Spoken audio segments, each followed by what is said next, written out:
Welcome to Ayurveda and Spirituality with your host, Alakananda Ma, a renowned Ayurvedic expert and a graduate of a top London medical school. She is the principal of Alundi Ayurveda Gurukula, a unique apprenticeship-style school in Boulder, Colorado. She is a spiritual mother, teacher, flower essence maker, and storyteller. Join us as we uncover the timeless principles of Ayurveda, discover practical tips for enhancing vitality, and explore the deeper dimensions of spirituality that intertwine with the ancient science of life.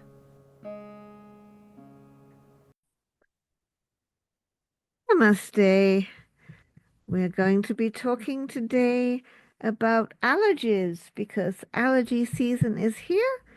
So we're going to have a look at how Ayurveda can help us with allergies, and we'll look at the kind of allergy symptoms that point to each of the three doshas. We'll look at home remedies for each type of allergy, vata type, pitta type, and kapha type. Then we'll go a little deeper and think about how coming into clinic to see an Ayurvedic practitioner can help you with your allergies. And finally, how we might work with panchakarma for allergies. So here we go. So to begin with, very often we do notice allergies that are related to pitta, and uh, that's just because so many kinds of pollen have a very pitta nature. Things we might see: hay fever, really red sore eyes, and a sore, red, inflamed, and itchy nose. It might just feel like you've been chopping onions. And, typical of pitta, you may be running a bit of a fever or feel tenderness throughout your body. You might feel some tenderness in the liver area, and, again, typical pitta, you might feel irritable. Oh no. Um, it's a known fact that we can get a sneezing attack when we go out into bright sunlight. And there are some very notorious allergens that set off pitta allergies, like citrus blossoms. That was a huge thing when we were living in Tucson in the second incarnation of Alandi Ashram. The first incarnation was in a teepee in David Turnman's backyard in North Boulder. The second incarnation was in a back alley in Tucson, and the third incarnation is right here back in Boulder, in the heart of Boulder. So in the second incarnation, we were in Tucson, in what is supposed to be the desert, except people thought it would be a great idea to plant citrus trees. In fact, we had a grapefruit tree in our own back garden. So the problem with those citrus trees is everyone gets like really sick from the citrus pollen and gets feverish allergies. So that's a typical example. Citrus blossoms, the pollen is very hot, sharp, and sour, all pitta properties. Also, pollen of Anacardiaceae, or the sumac family, like mangoes and like cashews. We're kind of lucky there are no cashews growing here. I was exposed to cashews, living with cashews, when we were in Goa during our pilgrimage in India. Whoa, not only can I not eat cashews at all because I'm quite allergic to them, I'm very allergic to cashew pollen, and my eyes were constantly streaming. That is like onion chopping all day long. That is typical pitta allergies. We're going to see kapha allergies in the spring as well, because spring is kapha season. The kapha that's built up all winter long liquefies with the warmth of spring. And we get the runny noses and the chesty coughs and all the kapha allergy things. We can have a dull, heavy feeling in the head, stuffy nose, stuffy sinuses, The face can feel all full, eyes swollen.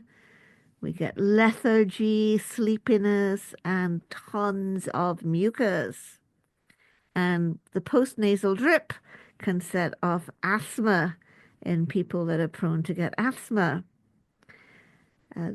Damp-related allergens are going to set off kapha allergies like molds. But we can also get vata-caused allergies. The texts talk quite a bit about getting these allergy reactions in response to dry dust.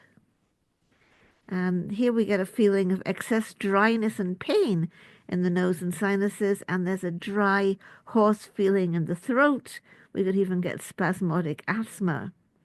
But just to be aware, we may have a pitta allergy going on, we may have a kapha allergy going on, but what is often happening is there's vata there as a culprit. As they say, pitta pangu, kapha pangu. Pitta is lame, kapha is lame. It takes vata to move anything around. So oftentimes the culprit is vata that is pushing the kapha or the pitta or both to the head. So let's think about some home remedies for each of the different types of allergy, and let's start with vata, remembering always take vata into consideration when there is anything happening in the head, because how are the doshas going to get to the head? The excess doshas, vata has to push them there. So we want to really start to prepare for allergy season about a month ahead. And we want to start calming vata with abhyanga or oil massage, self-massage. And you can use sesame oil if you're vata. But we also here at Alandi, we make a wonderful ashwagandha oil that is simply marvelous for vata. So you can use that also. By starting about a month ahead of allergy season with at least weekly, if we can't make that daily bar that the texts talk about, at least a weekly self-massage. We can do that before a warm shower, or we can do that before a nice ginger baking soda bath. But what the plan is to calm down the vata so it's not going to be pushing the other doshas to the head. Then we also want to use dashamula.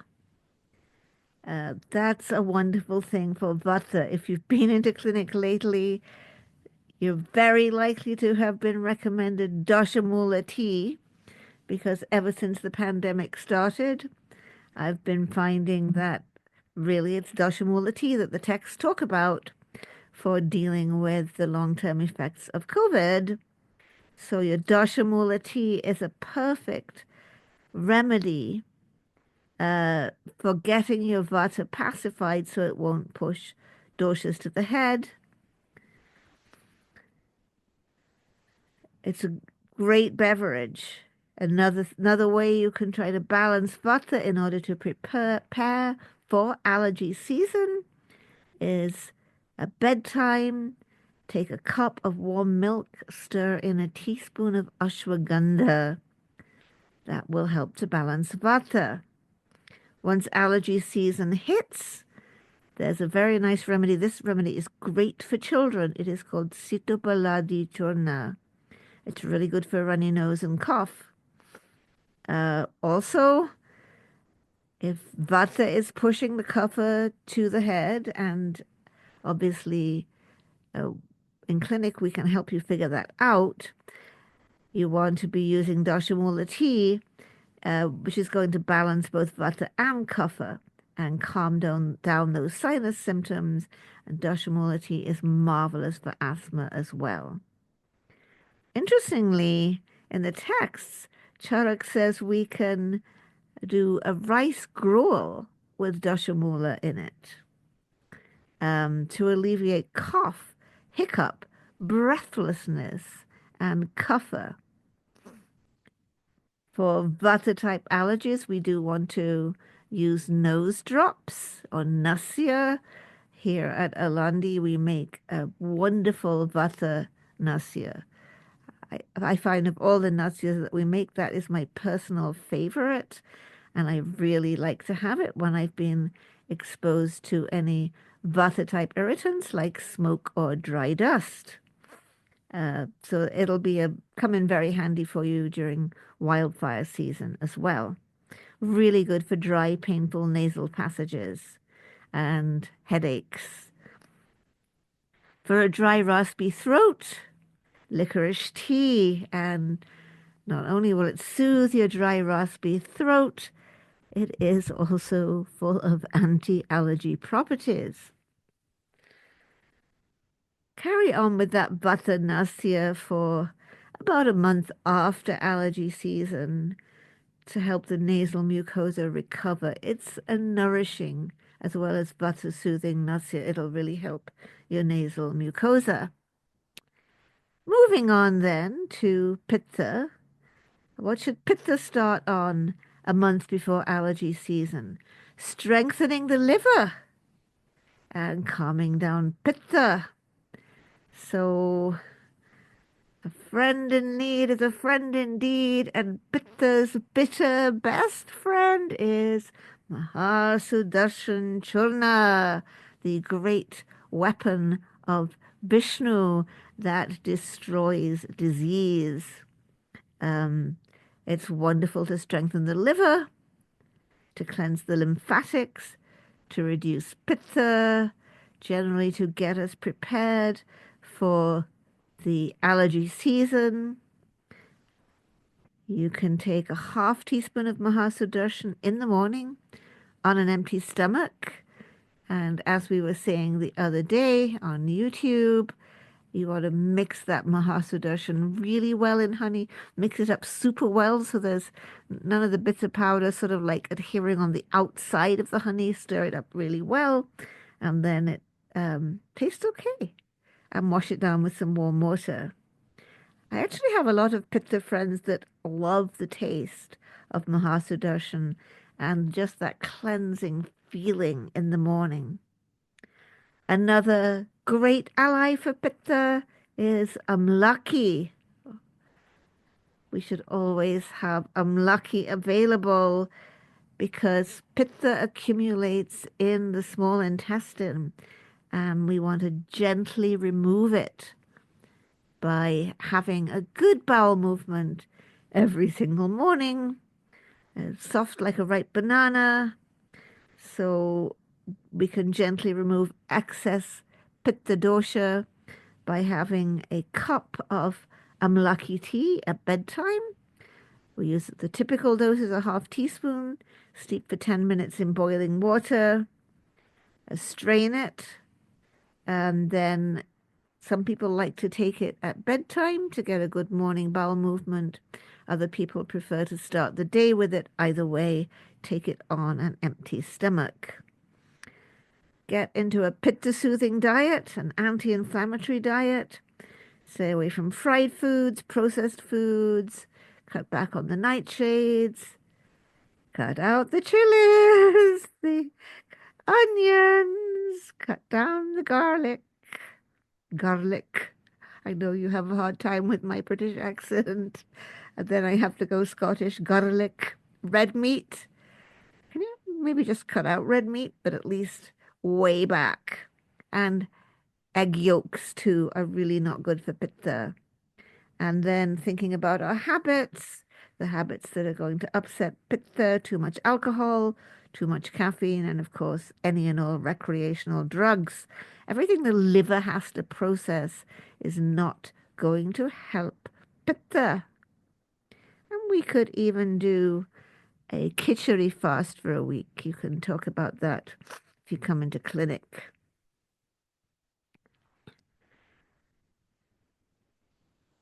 Kapha allergy remedies. How do we prepare a month before allergy season for kapha allergies? We want to detoxify the lymphatics. We want to strengthen the lungs. Um, Allergy season comes right after flu season. And unless you're like me and have become, thanks to the pandemic, a mask wearer, you very likely had flu. With wearing masks, I haven't had flu in 5 years. Touch wood, this wonderful trend will continue.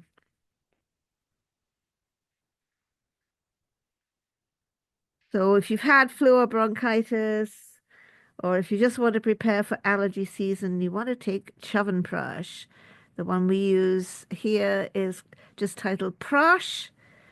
Um, it is very nice, very good quality one. It is by Komal. Take that twice a day to strengthen the lungs. Or just like pitta, start the day with bitter. Take your Mahasudarshan to cleanse your lymphatics, and then Triphala, just the same way as we were speaking about Amlaki. For pitta, for kapha, you can use Triphala, half teaspoon at bedtime, steep 10 minutes in boiling water, strain and drink, or take first thing in the morning. And start cutting out those kapha-provoking foods like wheat and cow dairy. Home remedy for an acute allergy attack is turmeric. Mix turmeric in honey and lick it. It really works. One wonderful story I have is this is back when I was on the board of the erstwhile co-op that we were trying to start here in Boulder that ran for a few years. And I had made friends with one of the front end people at the co-op. She'd invited me to her son's first birthday. There's a little girl there, about 2 or 3. She's really enjoying the party, but they've got cats and she's having an asthma attack. And I say, get me some turmeric and some honey. And we mix it up and she eats it. She waits a few minutes and she's happy and back enjoying the party. That's how well it works. Uh, the mothers in Leadville, they were really having a hard time with the pollens, the tree pollens up there, the aspen pollens and all the tree pollens. They said, "Oh, your turmeric and honey remedy works better than Dimotap, and it doesn't make you sleepy." The problem with taking over-the-counter antihistamines is they are pitta-provoking in themselves. So you want to have that turmeric and honey instead. So that's some home remedies. There are some key ways that we can help you with your allergies when you come into clinic. We can give you a special formula. Of course, we can give you a formula again a month before allergy season, a nice blood cleansing, liver balancing, or kapha balancing formula to help you get prepared for allergy season. Then we can give you a formula with wonderful anti-allergy herbs like Punarnava. That's a great herb for allergies. Like Pipali, wonderful for all of those spring kapha problems.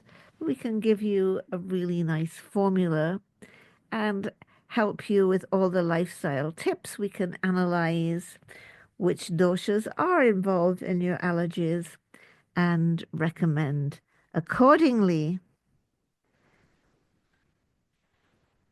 Another thing to think about, pollens and molds do adhere to the nasal mucosa, and that causes ongoing problems even past allergy season. So get yourself a neti pot, a nasal rinse cup, and you're going to do a saltwater nasal rinse. Use purified water for your nasya because you don't want to be putting chlorine in your nasal mucosa. And after washing the nose, make sure you dry it. If you come into clinic, we can give you handouts and give you a lesson on how to do the nose drying after the nasal rinse or the neti pot. But it's basically, we're going to be using very vigorous alternate nostril breathing. Very vigorous, not the usual quiet kind. We tend to call that anulom vilom, and we tend to call the quiet type nadi shodhan, but different schools of yoga will use different names. So vigorous alternate nostril breathing to dry your nose, vigorous dynamic forward bending poses, side to side stretches like waving palm tree. That's a kind of a basic idea. And then a rabbit pose to really drain everything out. So, yep, there are some home remedies, how to think about all of the three doshas involved in your allergies. It's a really good idea to come into clinic, get it all analyzed. You can do a pulse reading or have an in-depth conversation if you're on Zoom, and we can figure out what doshas are involved in your allergies and give you the best formula and the best teas and the best nasya for you.